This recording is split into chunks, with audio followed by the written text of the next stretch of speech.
Olá pessoal, tudo bem? Olha quem apareceu, a Margarida. Eu nem vou mais ficar pedindo desculpa porque atrasei o vídeo, porque, cara, é isso. Aparece aqui de tempos em tempos, é de lua, né? De lua, a cada 2 meses dou a cara por aqui, etc. E aqui, sempre a maioria dos meus vídeos, eu tô sempre falando de visto, de burocracia, dando dicas pra moradia, etc, etc.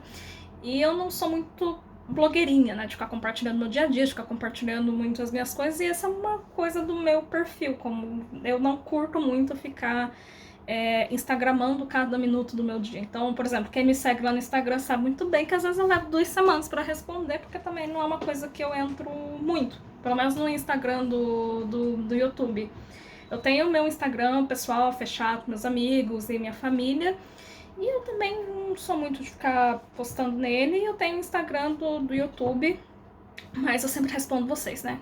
Leva 3 semanas? Leva 3 semanas. Mas que eu respondo, eu respondo. Tudo por áudio, porque às vezes tem preguiça de escrever? Sim. Ai, gente, sério. Ai, meu Deus, sou horrível.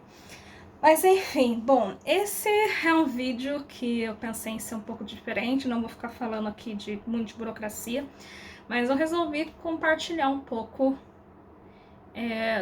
da minha história, jogar a conversa fora, sei lá. Eu vou deixar esse vídeo fluir naturalmente, eu não estabeleci um tema pra ele. Vai ser, sei lá, Daiane, Momento Daiane, é meu talk show, né, meu monólogo aqui falando com vocês. E, sei lá, vai ser uma maneira também de vocês conhecerem um pouquinho de mim. Eu acho que já compartilhei algumas coisas aqui em vídeo, mas eu sempre disse pra mim mesma que eu ia compartilhando mais e mais a minha experiência aqui à medida que eu fosse me sentindo à vontade. E eu acho que algumas coisas, por exemplo, quando eu comecei o canal faz 1 ano e pouco, quase 2 anos, e algumas coisas estão feridas muito recentes, né, para falar sobre elas. Às vezes a gente também tem que respeitar o tempo das coisas. E eu prefiro, às vezes, deixar tudo, né, se acalmar um pouco, para conseguir falar e ter essa visão geral sobre a experiência que passou. Porque às vezes a gente fala no calor do momento, e no calor do momento a gente não enxerga, né, o real propósito daquilo que você passa. Enfim, muito filosófico sou eu hoje. Bom, se vocês estiverem ouvindo barulhinho do fundo, é por conta do meu climatizador, porque tá muito quente.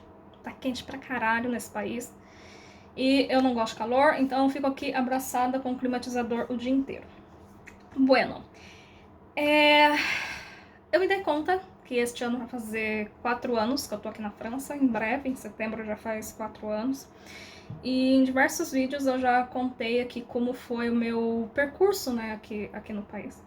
Então, por exemplo, quando eu cheguei, eu não falava francês, eu cheguei com férias de trabalho, eu fui voluntária num hostel com worldpackers, eu trabalhei com limpeza de apartamento de Airbnb, eu trabalhei com limpeza de prédio, de escadas de prédio, eu já trabalhei em um bar como garçonete, já trabalhei em restaurante como garçonete também. Depois eu trabalhei em um hotel 4 estrelas no serviço de café da manhã. Eu tanto fazia o café da manhã, tipo omelete, cortar frutinha, esse tipo de coisa, quanto também recebia os hóspedes. E como eu falo 4 línguas, aí eles às vezes me preferiam deixar para receber hóspede, que seriam mais fácil, né, em interagir com os clientes. E nesses meus 2 primeiros anos, acho que foram muito intensos, porque eu peguei a pandemia aqui também, e foi uma coisa que mexeu muito com a minha cabeça, foi uma coisa que mexeu muito com a minha saúde mental. A minha experiência aqui, ela não foi nem um pouco fácil, como eu já falei em alguns vídeos. O fato de eu não falar francês no começo foi muito duro pra mim, porque quando eu falo, gente, por favor, se vocês puderem, aprendam francês antes de ir morar pra França. Não é que eu queira ser chata e dizer não imigre, não estou dando suporte para isso. É porque eu sei o quanto é muito difícil. E não só pelo fato do tipo, não conseguir emprego por não falar francês. Eu tinha muita dificuldade para arrumar emprego. Era muito, muito, muito difícil.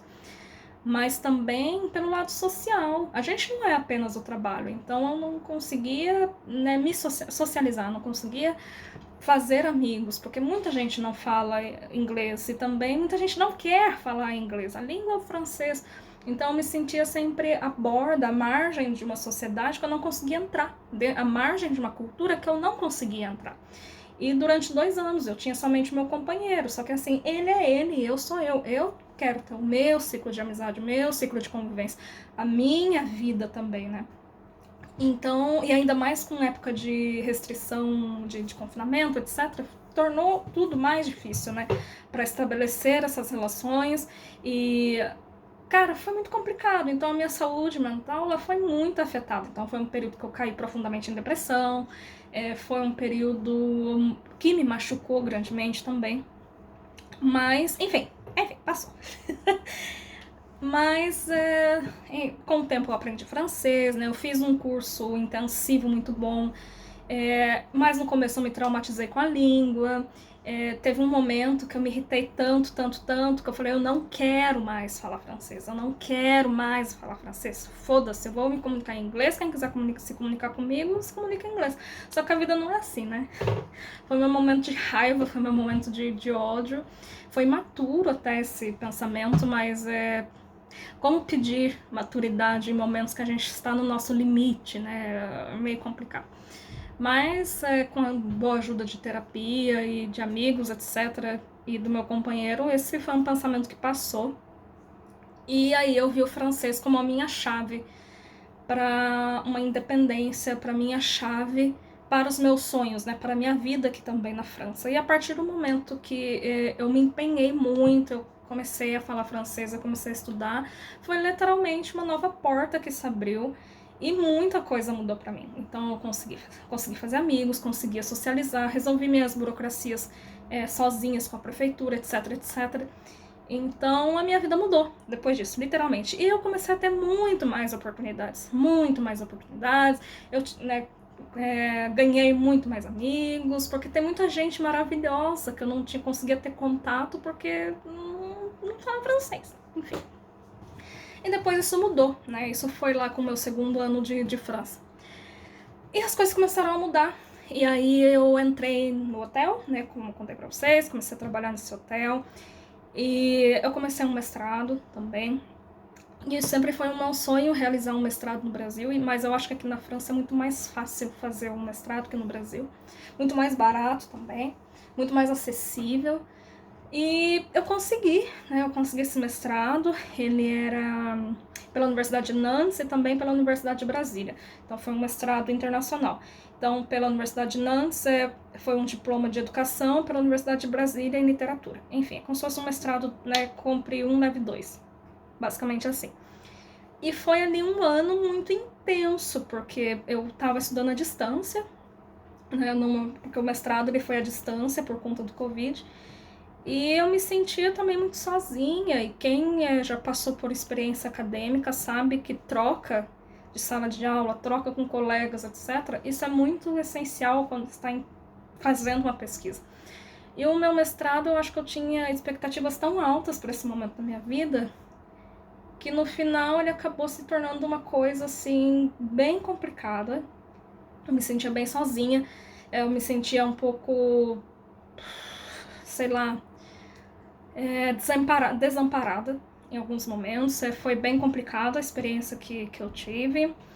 E terminei com muitas lágrimas. Pra ser sincera, assim, teve momentos que eu pensei em desistir, teve momentos que eu pensei, vou chutar o balde, mas eu sabia que eu precisava de um mestrado se eu quisesse sair da área da restauração e trabalhar em alguma outra coisa aqui na França. Como eu sempre digo para os meus colegas, etc., não é vergonha nenhum você trabalhar na limpeza, não é vergonha nenhum você ser um garçom, etc.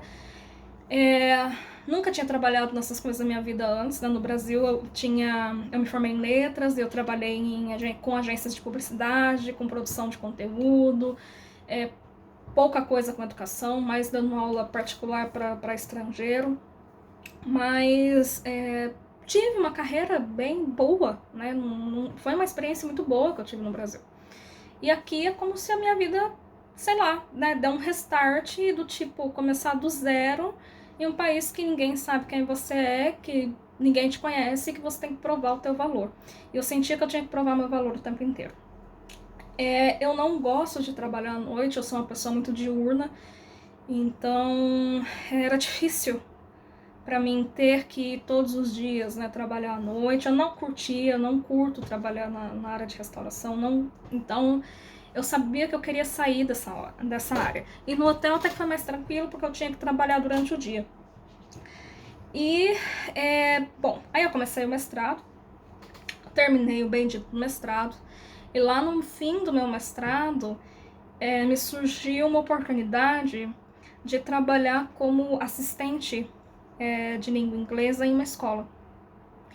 Então, a área da educação é uma área que me atrai, que assim, eu voltei a pensar nessa área no mestrado, e mesmo eu sendo professora, na verdade, enquanto eu estava no Brasil, eu não queria ser professora de uma escola, etc. Porque eu sempre pensava, não, não quero passar um concurso aqui e ficar para sempre em uma cidade, etc. Eu quero viver outras coisas e tudo mais. E aqui, né, na França e tudo mais, com o mestrado eu comecei a pensar em voltar para a educação. Foi uma área que, como se tivesse me acordado de novo para isso.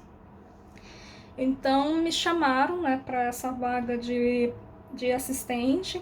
Então, por exemplo, tinha o professor e eu era a assistente da professora. Gente, já tô vendo que tem 11 minutos de vídeo. Esse vídeo vai ser longo, porque eu falo pra caralho, tá?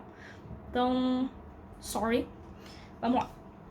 Eu era, né, a assistente dela na sessão do maternal. E foi muito engraçado, porque eu sempre dizia que eu não queria dar aula para criança. Eu falava, não quero dar aula para criança, dou aula para adulto, adolescente ali, talvez, mas adulto, não quero dar aula para criança. Aí eles me ofereceram essa vaga, falaram, cara, o que você acha, né, de dar aula para os pequenininhos? Cara, 4, 5 aninhos. Aí, bom, por que não, né? Falei, tá. Só que pra mim na hora é a única chance que eu estou tendo de entrar na minha área, porque aqui não tem nada para ensinar português. Eu não queria sair de Estrasburgo também, mudar para uma outra cidade. E o inglês é uma língua que eu domino, então, cara, o inglês é meu ponto forte, então bora. Eu falei, tá bom, né? Vamos. E, gente, eu comecei a trabalhar nessa escola com medo, tinha medo das crianças, ficava, meu Deus do céu, nossa, vão me comer viva, tadinhos. E foi mais de um ano que eu trabalhei com eles, assim, eu não falava muito aqui no canal, até porque, por questão de descrição, né, e foi um período muito, muito, muito incrível, assim. Eu aprendi, de novo, a ser, né, tanto uma profissional melhor, quanto uma pessoa melhor também, porque trabalhar com criança é a coisa mais magnífica que existe. E me ensinou muito sobre paciência, me ensinou a ser uma profissional muito melhor, me ensinou o verdadeiro, sei lá, valor da educação mesmo, e me fez despertar que é isso que eu amo na minha vida, é isso que eu amo ensinar. Então, eu lembro um conselho que eu recebi quando eu comecei, eu falei, nossa, eu tô com muito medo. E uma pessoa me disse, se você é capaz de ensinar uma criança de 4 a 5 anos, você é capaz de ensinar em todas as idades. Porque essa é a fase mais difícil, porque é onde você tem que explicar as coisas de uma maneira mais simples. Você não pode se esconder atrás de um ego, né? Porque quando você dá aula para um adulto, para um adolescente, na faculdade, etc., você ainda se esconde atrás do seu ego e atrás daquilo. Eu tenho conhecimento, e se você quer esse conhecimento, você tem que fazer o que eu quero, você tem que, sei lá, eu sou a dona do conhecimento e vou lá. E com criança isso gente, isso não existe. Com criança é seu trabalho ali ensinar, e não só ensinar, né, no nosso caso, que era ensinar a ler, a escrever, em alguns casos falar, mas também ensinar valores, né? Valores básicos de um futuro cidadão. E nessa escola eu tive contato com muita criança estrangeira, então várias crianças vinham de países diferentes, com culturas diferentes. Eu também vinha de uma cultura diferente, né, de um país diferente. Tive contato com crianças ucranianas refugiadas e que não falavam uma palavra em inglês ou francês, então para mim foi aí uma nova descoberta de como que eu vou ensinar inglês para uma criança que eu não consigo utilizar uma língua de ponte, porque ela só fala o ucraniano, ela só fala o russo, ela só fala a língua dela. Então para mim foi aí também um baita desafio, mas que deu tudo certo no final. E foi incrível, foi incrível essa experiência. O que mais que eu posso compartilhar? E bom, terminei o mestrado, tudo certo, etc. Foi uma grande conquista para mim. Eu não acreditava, meio que depois, assim, que eu tinha realizado um sonho também, né? E também foi uma chave que eu consegui, porque França confia em França, então tendo um mestrado francês dá-se muito mais valor ao seu currículo. E para conseguir emprego fica mais fácil, em teoria, tá? Aí eu entrei também numa crise de identitária muito grande, o que eu sou, o que eu quero, para onde eu vou. Eu pensava que, nossa, é este caminho, é dessa forma, eu sou assim, mas eu acho que esse processo de imigração, ele é sempre uma roleta, né? Então, às vezes você tá aqui, você tá bem, às vezes, upa, você baixa, depois você vai de novo e você baixa. É uma experiência que mexe com você. Mexe com você em muitas camadas. E eu me senti muito mexida depois do meu mestrado. E foi esse começo de ano também, eu acho que eu fiquei nessa crise de carreira, o que eu quero pra minha vida, o que é mais importante pra mim em questão de carreira. Foi, assim, difícil. Foram questões complicadas que eu acho que ainda não tenho a total resposta, mas essa resposta talvez venha com o tempo. Mas eu entendi que ensinar faz meu coração bater mais forte, eu acho que é esse o caminho que eu devo seguir. Bom, eu saí da escola, né, em julho, esse mês, eu terminei meu contrato e decidi não renovar, porque aí eu vou embarcar numa nova aventura, dessa vez como professora. Né, como professora, eu vou substituir uma outra professora durante um tempo em uma outra escola, e dessa vez vou entrar numa sala de aula como, sei lá, a professora, não mais como assistente, então eu tô com puta medo. Mas, cara, vamos, né? Vamos tentar. Com o tempo eu vou tentar compartilhar essa experiência com vocês também. E eu tô feliz nesse sentido. Tenho várias dúvidas também, mas eu acho que às vezes vale a pena o risco, né? Vale a pena arriscar. E eu arrisquei, né? Quando eu vim só com uma mochila nas costas pra França. E eu acho que nunca vou deixar de arriscar, né? Mesmo que dê muito medo. Mas, bom, tudo isso pra dizer... Nossa, pensei que ia falar sobre várias coisas no vídeo, acabei falando do meu percurso de carreira aqui na França. Mas talvez ajude alguém, né? Tudo isso pra dizer que, gente, cara, eu vou fazer 4 anos aqui e eu ainda me sinto um bebê nesse caminho, eu sinto que eu tô engatinhando. Eu passei por muitas fases pela França, eu passei fiquei apaixonada pela França, depois eu morri de raiva da França, passei por muitas crises internas aqui. Quem acredita em astrologia, foi meu retorno de Saturno inteirinho aqui. Então eu fui literalmente me colocada dentro de uma caixinha, balançada. E passei por muitos desafios, só Deus sabe. Mas estou aqui, né? E, bom, o futuro, né? Só Deus sabe. Mas são 4 anos que eu sinto que eu mudei completamente, assim, como pessoa, sei lá. Mudei muitas visões que eu tinha, fiquei mais forte também, fiquei um pouco mais resiliente, mas ainda assim é uma abertura, né? E a experiência e a imigração, ela é uma experiência muito solitária. Existe um lado da imigração que não é muito falado, né? E conversando com uma amiga, a gente viu que tem esse lado às vezes a questão é vergonha, né? De contar, né, para as pessoas, para os nossos amigos, para a família que está no Brasil, etc., que a vida aqui ela não é perfeita, como as pessoas imaginam, que a gente passa por muito problema. Tem o lado também da falta de compreensão, porque... E, cara, as pessoas também não são obrigadas a compreender, né? Quem nunca passou pelo processo de uma imigração, talvez não vá entender como é isso, e tá tudo bem também, ninguém é obrigado a entender o que você sente 100%, só seu terapeuta.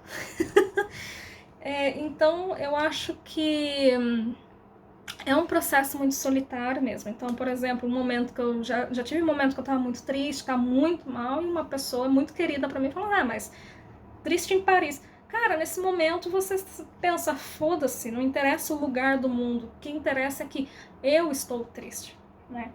E vai ter outras pessoas que falam, tá triste, volta pro Brasil. Mano, as coisas, a vida é muito mais complexa do que isso.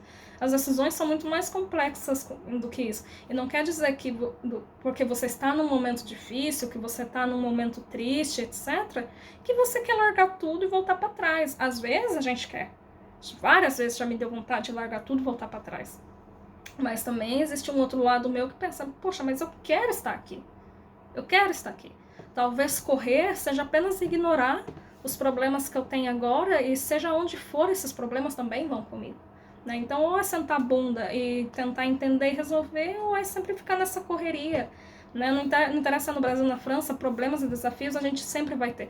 Num grau ou em outro, em um nível ou em outro. E aqui, esse processo de migrar, estar em outro país, longe dos seus amigos, longe da sua família, o que for, colocar você diante de você mesmo e sem nenhuma máscara. Você não tem mais as máscaras sociais que você tinha, né, quando você está dentro da tua cultura.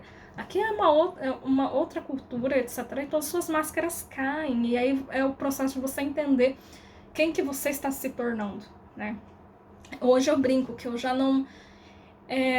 eu sempre vou ser uma estrangeira aqui nesse país. Eu não sou francesa, eu adquiri muitas coisas da cultura francesa para mim, e outras eu não consigo, mas também eu me sinto mais não 100%, sei lá, não gosto da expressão 100% brasileira, que eu sou brasileira e tenho muito orgulho disso, mas é como se você não encaixasse mais daquele ambiente que você veio, mas você também não é 100% pertencente ao ambiente que você está agora. Então, sei lá, vamos seguir o fluxo, né? E tentar viver da melhor maneira possível. Gente, divaguei pra caralho, falei pra caralho, mas bom, é isso. Vou fazer mais um vídeo daqui a pouco. Aí tentando falar um pouco sobre burocracia e abrindo um pouquinho mais aí sobre a questão de título de séjour, que eu acho que eu fiquei de falar. Fiz vídeo de supermercado, eu só preciso publicar, né? Preciso publicar, eu gravei um vídeo dentro de um mercado aqui. Aí ele vai ser bem curtinho, não vai ser muito longo não. Mas assim que eles ficarem prontos, eu já coloco lá.